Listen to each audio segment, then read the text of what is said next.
Hi everybody, I am your delightful host, Brian Mullins the Fox. This is episode 2 of my mini-series, Setting the Pace, Brian Mullins the Fox's guide to point out fallacies and inaccuracies of statistics. Today, I will cover a few examples of me being able to fact-check and then double-check the numbers before I made each of these videos I'm about to show you some clips of. Example number 1, the 2014 ABC News Liz Neprint article. I've mentioned this article so many times, debunked it in March of 2019, and came to realize that the article in question wasn't even using theirs or their country's own Christmas dinner calorie numbers in January of 2022. I gave it a further deep dive and inspection in the follow-up to that video, going so far as to read what the original source of said data/calorie statistics interpreted. This isn't the first time I mentioned this article so far. Hi everyone, I am the Fox with the Chipped Ear, and this is apparently part 2 to the calorie video I made several months ago, which ruffled some feathers. Link to it will be in the description. Now, there's another way to prove that the calories add up. You wanna know what that is? Fact-checking. I am going to fact-check an article called How Many Calories the Average American Eats on Christmas, which was publicated by Liz Neprint on December 24th, 2014, according to ABC News. Let's read the article first, then fact-check. A hearty family breakfast consisting of 2 pancakes with butter, syrup, and sausage links kicks the day off with a total of 600 calories. Hartley noted, mapping out a plausible holiday meal. Many people will add a glass of orange juice, that's an extra 110 calories, and because it is a seasonal treat, they might also add a few sips of eggnog at a whopping 394 calories per serving, bringing the breakfast total up to 1,110. While most people will skip lunch in favor of an early dinner, Hartley said they will typically spend the day noshing if they nibble on a few cookies and sneak another glass of eggnog. That's an additional 775 calories, she said. Just before dinner, the appetizers come out. Hartley said it's more likely most people will consume several handfuls of chips and nuts, some crudité with dip, and a couple of appetizers totaling 1,190 calories. Christmas dinner is often a feast that includes turkey, ham, mashed potato, stuffing, rolls, veggies, salad, rolls, butter, and gravy. It usually includes several glasses of wine or beer, bringing the meal's calorie count to 1,730. The calories continue to pile on with dessert. As Hartley pointed out, who eats just one dessert?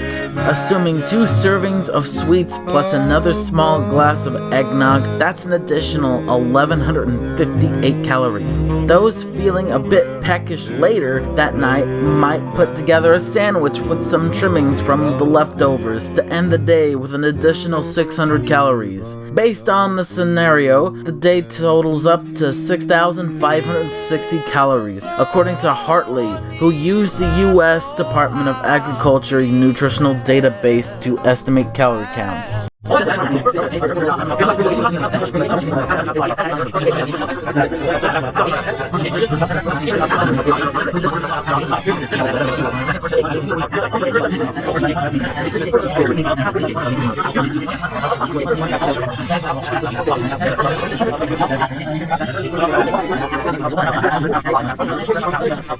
So overall, they were off by 1,100 calories. Here's the conclusion. Since Liz and Hartley were off by 1,100 calories, the average American did not eat turkey or ham as a Christmas roast. Neither did the whole family, because if the calories don't add up for Liz and Hartley, it certainly isn't turkey or ham. Here's the actual amount of calories overall that the average American eats on Christmas Day in the past. So we start off by subtracting 77 calories from the turkey and 230 calories from the roast ham. Then I added up the amount of calories of a slice of a child as a Christmas roast per serving, which is 331 calories. If you haven't watched the first video, then we get 5,484 calories, not 6,560 calories. Sure, Liz and Hartley's calculations were wrong, but I have proven that the calories actually add up for a child as a Christmas roast in that video I made several fucking months ago, based off a table graph I made long before that. And I know some of you will understand me from here on out. When it comes to Christmas consumption statistics or lack thereof, I'm referencing the 2014 ABC News Liz Nepret article, cited a source known as Associated British Foods. Keep this in mind. There's a habit with American articles using British statistics and only British statistics, using estimates from British statistics, and so on. So the entire article is complete bullshit from the start. Why are we stealing other countries' statistics and supplementing them as if it were to be our own? Wow. We really suck as a nation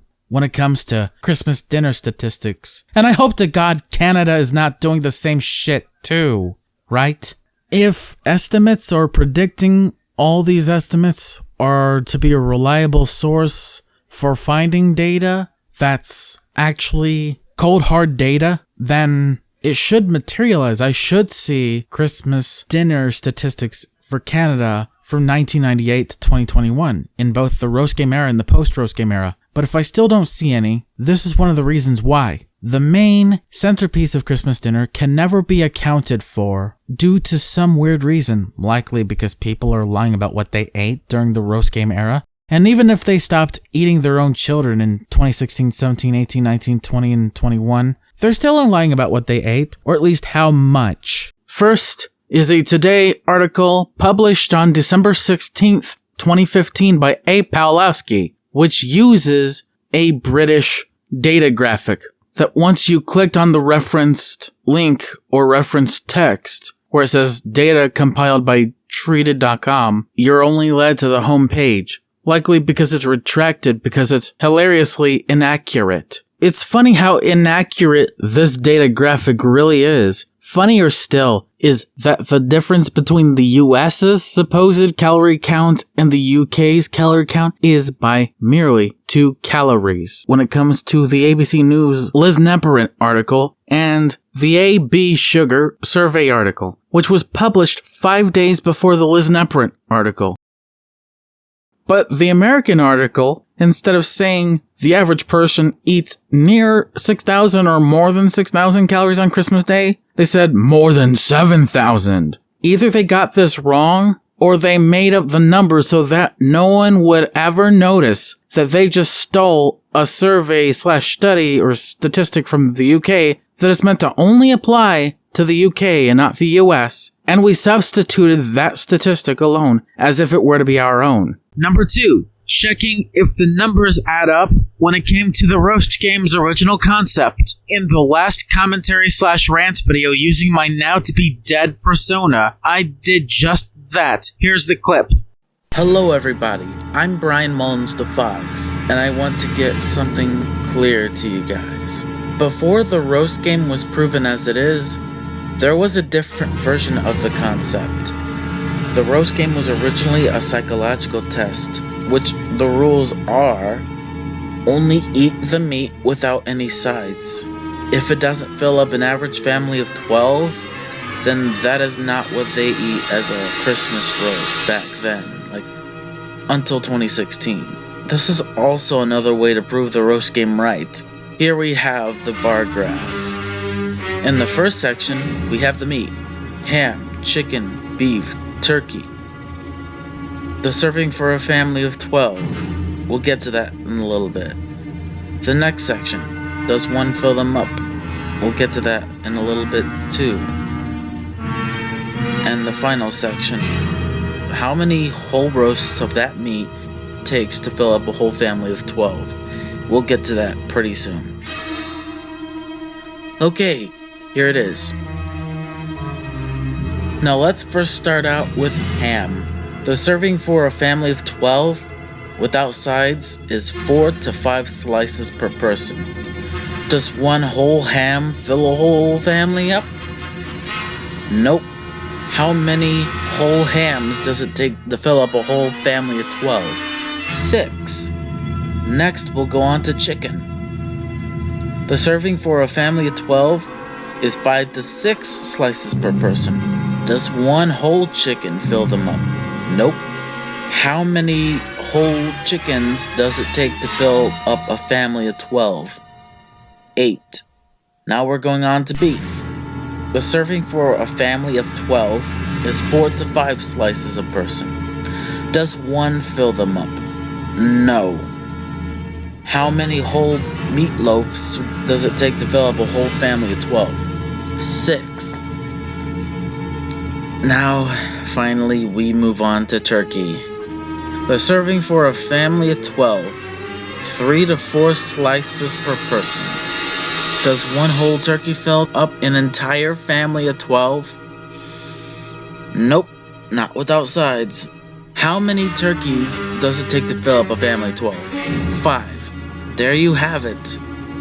The original concept of the roast game. Hence why the calories add up for a child's butt meat as the Christmas roast alternative during the roast game era, and not the other 2, let alone 4 centerpiece meat choices. And the amount of calories for both centerpiece meats, ham and turkey, obviously accounts for people who have bigger stomachs or the tendency to have more than one serving for themselves, whether it be 1 serving, 2 servings, or even 3 servings. The average amount of roast turkeys that were wasted during the roast game era is 42,172,139.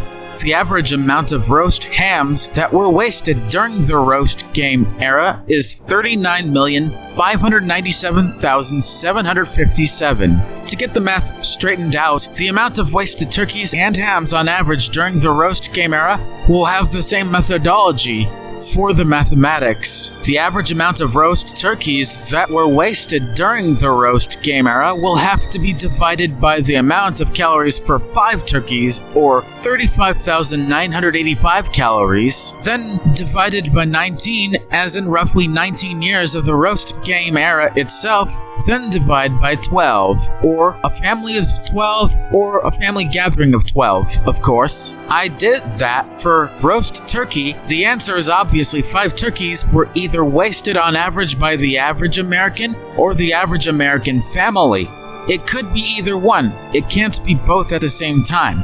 And again, these are simply averages. There are families that have less than 12 members, and there are families that have more than 12 members in either their immediate or other family trees and bloodlines. What also needs to be said is that not all Americans just buy 5 turkeys or 6 roast hams for each Christmas. They would normally either pick 1 or 2 for a much bigger gathering, but people are people and they are wasteful, so that makes it for the average, because apparently there are some family members or some Americans that waste more than 6, possibly less than 6 hams, and more than 5 or possibly less than 5 turkeys. The average amount of roast hams that were wasted during the roast game era will have to be divided by the amount of calories for 6 hams, or 30,678 calories, then divided by 19, as in roughly 19 years of the roast game era itself,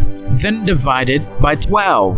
I did the same thing for roast ham, but I have to round the number up this time to about 6 hams. Well, the methodology checks out, the math checks out, the calories add up, and all the statistics that are needed to make this video a thing exist, and even statistics check out as well. Meaning that I have now made a connection that the average amount of roast turkeys and hams that were wasted on average by either the average American or the average American family matches up with the amount of hams and turkeys that would take to feed that family or family gathering of 12 to begin with. Therefore, the roast game has now been directly proven to have been the main direct reason and cause among many for all these people to waste that much turkey and ham on average to begin with. Obviously, there are more than just that one reason alone. It could also be because of the price. It could also be because of the meat not tasting as good as they want it to. And their meat preference issues coming to a head morally and even legally at this point. And finally, example number 3, anytime during the numbers by the year era, from June of 2022 to April of 2023.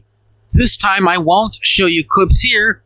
I have a commentary/rant video where I talk about how all of this has changed me coming in a few days or so. I've constantly done this before, during and after the production of each episode of each Numbers by the Year series. And now, here's how you people should follow my lead with instructions. Number 1, fact check the numbers very carefully. Don't just dismiss it because the author has a different opinion, the numbers are different and contradict someone else's numbers, or that you think it's wrong in your subjective opinion. Number 2, after you fact check those numbers the right way, double check them so you're not confused.